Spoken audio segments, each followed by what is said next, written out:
మరి లోకల్లో ఎన్ని రంగులున్నాయి? అవి ఎలా ఉంటాయి?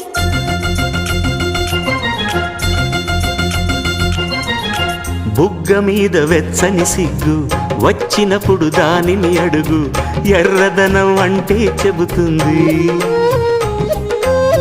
పెదవి కొమ్మ పూసిన పువ్వు అందమైన నీ చిరునవ్వు, తెల్ల రంగు అట్టా ఉంటుంది.